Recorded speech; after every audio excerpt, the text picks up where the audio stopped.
Colonel दानवीर, आप इस बातचीत से क्या उम्मीद लगाए हैं? देखिए, सबसे बड़ी जो कंसर्न है गवर्नमेंट ऑफ इंडिया की वो है सुम्मी में 700 छात्र जो हमारे फंसे हुए हैं। खाना पानी वहाँ ख़त्म हो गया है, बिजली और गैस का प्रबंध नहीं है।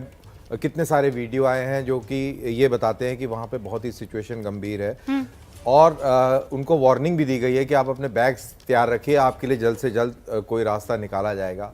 वहाँ पर लड़ाई चल रही है। यूक्रेनी सेना के ऊपर आरोप पुतिन लगा रहे हैं कि उनको यरगमाल बना के रखा हुआ है, क्या बोलते हैं उसको, उनको कैद में रखा हुआ है।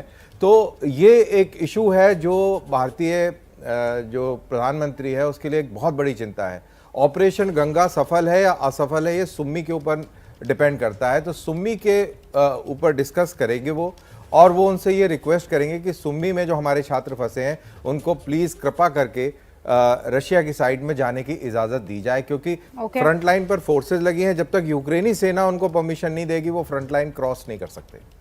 तो आप ये कह रहे हैं कि इस बातचीत के केंद्र में ये बात रहने वाली है कि भारतीय छात्रों को सुरक्षित कैसे निकाला जाए। प्रदीप जी, आपकी क्या उम्मीद? नहीं, मुझे लगता है कि दोनों भारतीय छात्रों की बात तो प्राथमिकता होगी कि उनको कैसे सुरक्षित निकाला जाए, लेकिन प्रधानमंत्री की बातचीत रूस के राष्ट्रपति पुतिन से भी हुई है क्या, और दुनिया के तमाम देश भारत पर ये दबाव डाल रहे हैं, ये उम्मीद कर रहे हैं कि वो रूस से अपने संबंधों का इस्तेमाल करके इस युद्ध को रोकने में की कोशिश करें।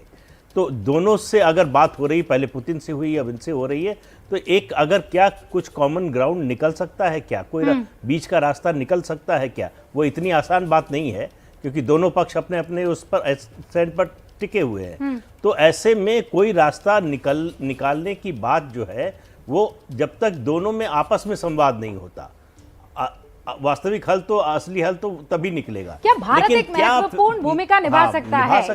ये सवाल है दिबांग, क्या इंडिया वो महत्वपूर्ण भूमिका निभा सकता है?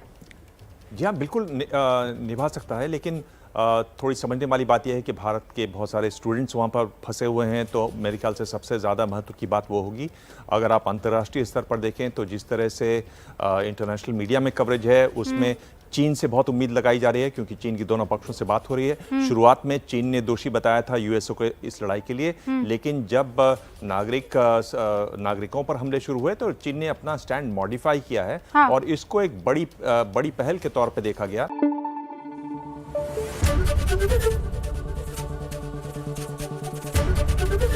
एबीपी न्यूज आपको रखे आगे।